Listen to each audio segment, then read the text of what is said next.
Hey everyone, so the time has finally come.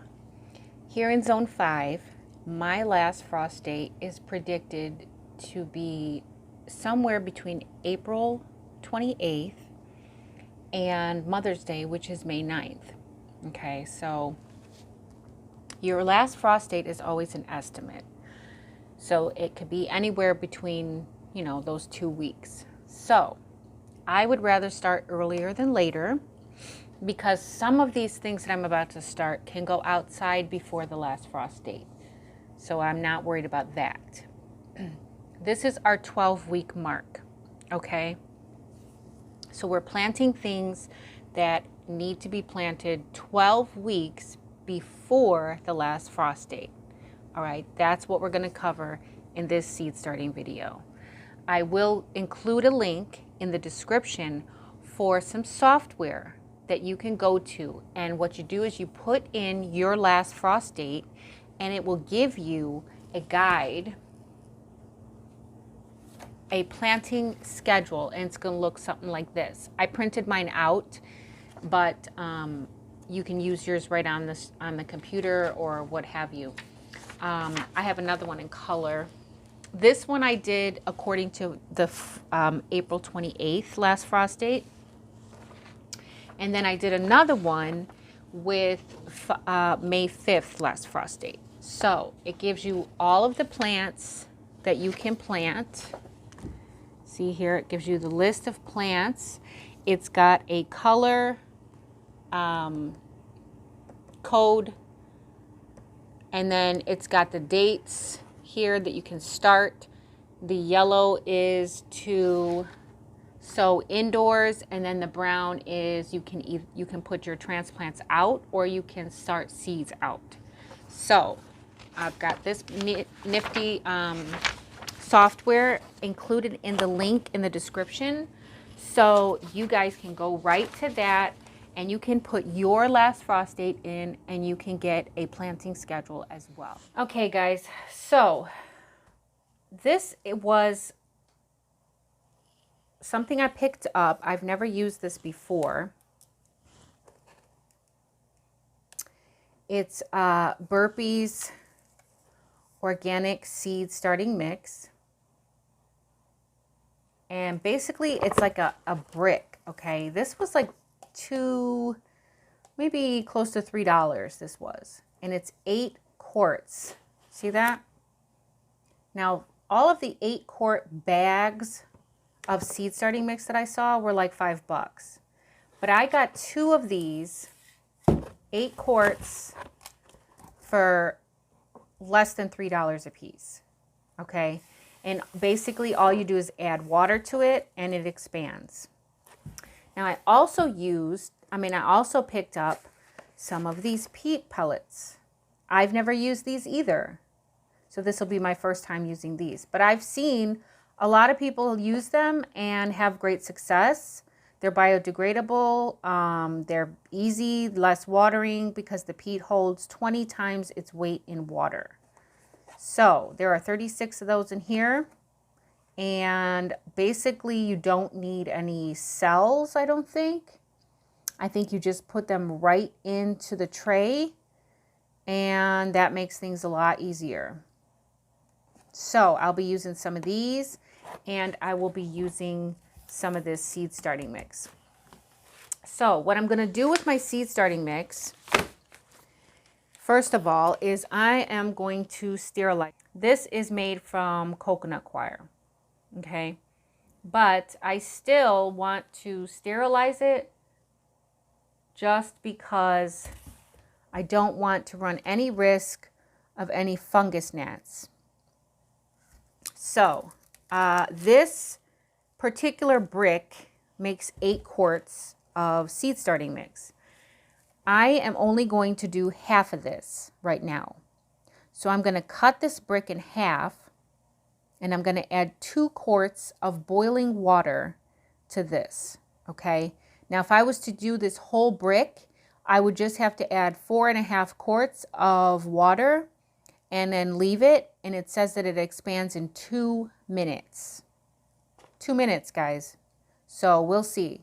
I'm going to go ahead and get this cut in half, and then I'm going to get my boiling water.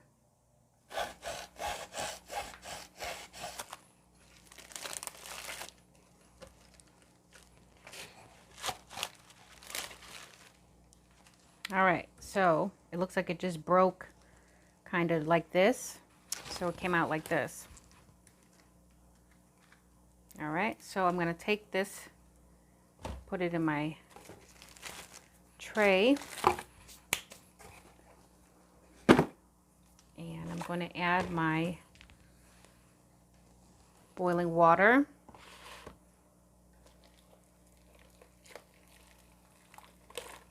Wow, you guys got to see this.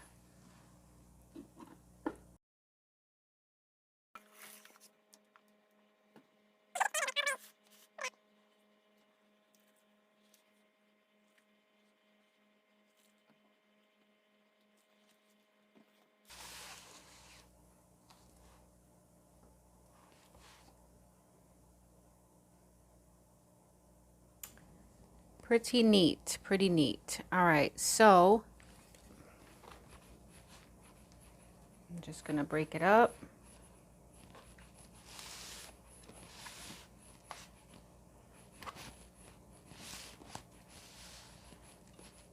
That was perfect size for this tray I got. This, by the way, this tray I washed and reused. I bought a like 5-pound thing of ground beef from Aldi, and it comes in this black tray. And on the bottom of the tray, it says dishwasher safe. Top rack, dishwasher safe. So right away, I was like, wow, I can wash that and I can use that to plant in, or to garden in rather. So perfect for half a brick of seed starting mix. Okay, now let's get our trays. All right, so this is a tray that I have. These are all recycled cells that I got, you know, when I bought plant starts.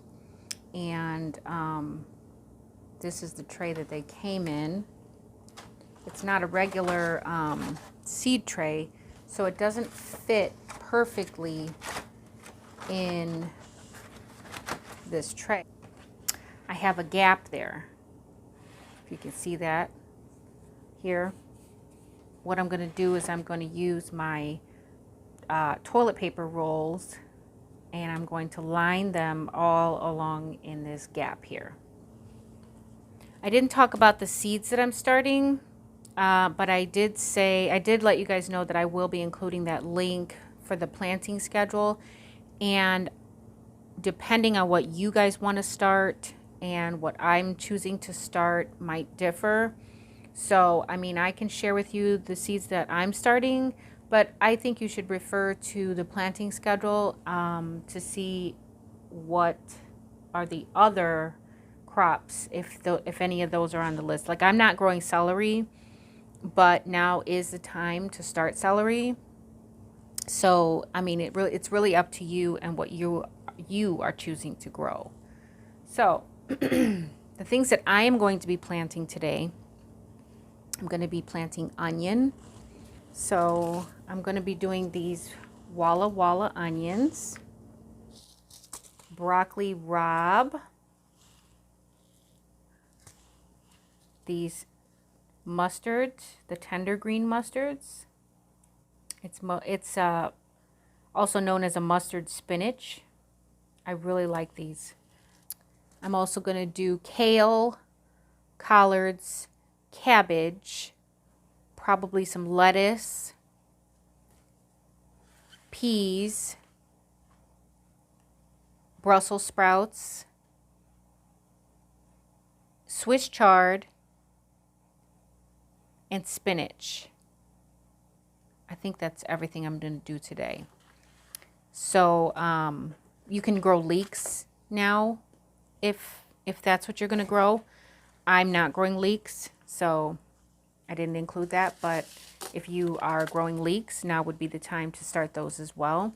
Like I said, refer to the planting schedule because what you are growing and what I am growing might not be the same. So let's get the soil seed starting mix. It's not soil. Let's get the seed starting mix into the trays and then we can go from there. So because I'm in the house, I'm going to use some gloves. Normally, I don't even care about gloves, but I'm going to use some gloves. This is still steaming. I don't know if you guys can see that, but it's still very hot. So I'm just patting it down lightly. I don't want to compact it. I just want to pat it down lightly. Get the cells full. Matter of fact, what I can do is take my other cells and just press it down lightly, just like that. Now I'm going to do all these cells. I'm going to leave just a little space, like a 1/4 of an inch maybe, because after I do my seeds, then I'll go back and sprinkle some of the seed starting mix over the top.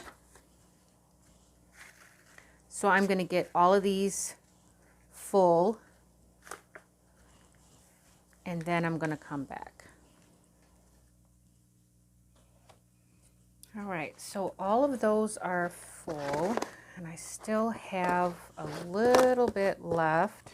So just to gauge it, I did half of the brick, and that did 2, 4, 6, 8, 10, 12 of these 4-pack cells with a little extra left over. So I figure this is probably about one more.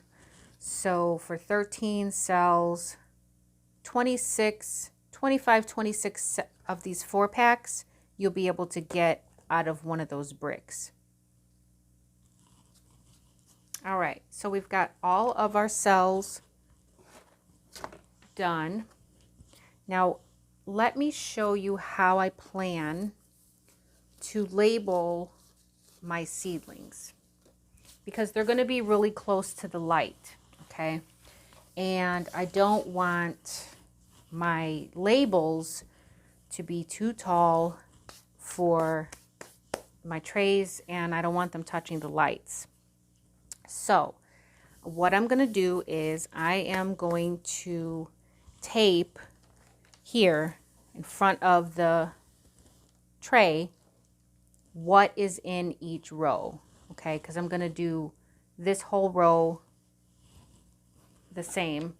So both of these cells will be the same, both of these cells will be the same, both of these cells will be the same, and so on and so forth. So 1, 2, 3, 4, 5, 6. I'll have 6 different seeds in this one flat. Okay, so this will be a row, this one and this one. So across the bottom here, I'm only going to have 6 labels, if that makes sense. Okay, so the first thing we're going to do is we're going to do some of these mustard tender greens. And it says that I need to sow them evenly and cover with a 1/2 inch of soil. So that means my seed has to go 1/2 inch deep. I'm going to get my little kit that I got from Best Yet Journey. If you don't know her channel, then I would suggest you visit her channel, Best Yet Journey. I won this little dibber set, and you probably can't see it there, but it has measurements on this little tool. So I'm just going to go and I'm just going to make my holes. All right. So we're going to go 1/2 inch deep.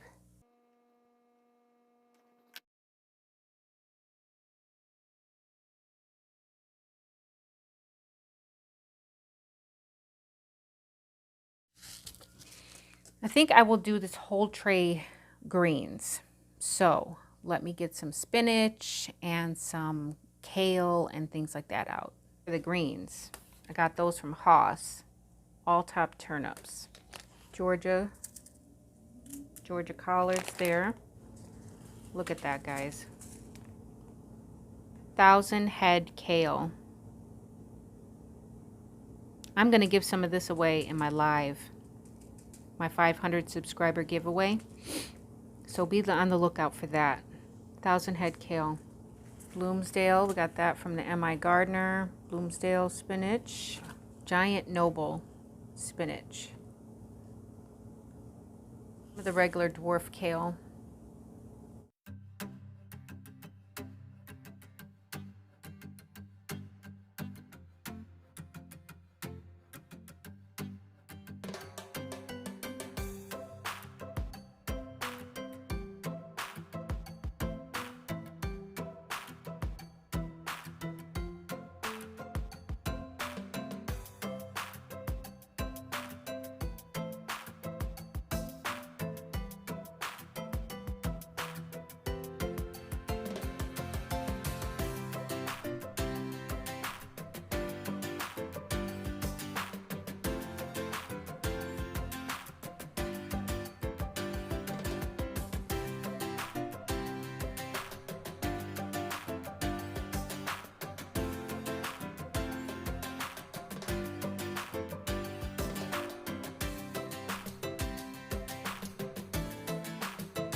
Blue seeds.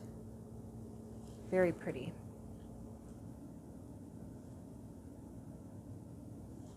Haas is another one that's really good on the germination rate. So while I don't need to put more than one seed in, I'm still going to put a couple and then I can separate them later. All right, so now I've got all my seeds in. Now I'm going to go over and gently cover them up. So basically I've got my holes. Let's see. So basically I've got my holes. You can see that. And I'm just going to gently go and stir the the soil, just to cover the hole gently, that's all.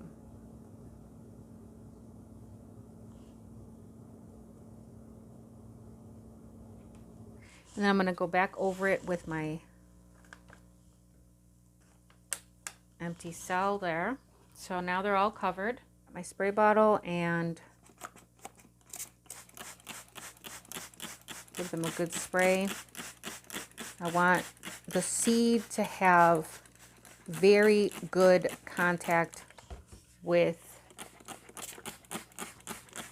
the water and the soil. You don't want these to dry out. And that's it. Now I'm going to go over the rest of these and I'm going to get them all covered up and then I'm going to get them all sprayed down. All right, so now that we got them all set, I put these in here and these are collards. These are my Georgia collards. So I've got 2 in each. So 2, 4, 6, 8, 10, 12, 14, 16 collards. And basically what I did was, after I smoothed over all the dirt, I keep saying dirt, but it's not dirt. After I smoothed over all of the mix, I opened my spray bottle and I poured it very gently in each cell because I wanted to make sure that the contact was very, very good with the peat and the seeds, the water and the moisture in the seeds. So now I'm going to get this put on the shelf and get the light turned on. So this is what it looks like. I moved the lights up just a little bit because I want the light to be able to shine in here as well. And what I'm going to end up doing is closing this, and it's going to cover this, and then whatever light comes this way will reflect right back that way. And because the wall is white, it's already reflecting off of the wall. So I'm going to close that up and show you what it looks like. There you go. So I'm just pinning it on with the clothespin, and if you can see there, all of the light is reflecting off of there onto my seed tray. So that's that. So guys, I hope you enjoyed the video. I hope you learned something. I hope you got something out of it. I will include the link for that planning schedule software down below, and you can put in your last frost date and you can get your total planting schedule that way. Like I said, we probably won't be growing the same things, and if you are growing these things, then now's the time to plant them. If not, then there are other things on the list, and I would encourage you to check out that software that I'm going to include for you, but you must put your last frost date in, otherwise it's not going to work. So hope you guys enjoyed the video. If you did, please give it a thumbs up and like and subscribe for more of these videos. So this is what we're planting in February. This is not all I'm going to be planting. I will include a list down below of everything that I am starting. That way I'm not boring you and this is not a really long video. But also please check out that software. Go ahead and put your last frost date in, and then you can get a full list of what you should plant right now. All right, guys, that's going to do it. Till next time, the more you know, the more you grow. Bye, guys.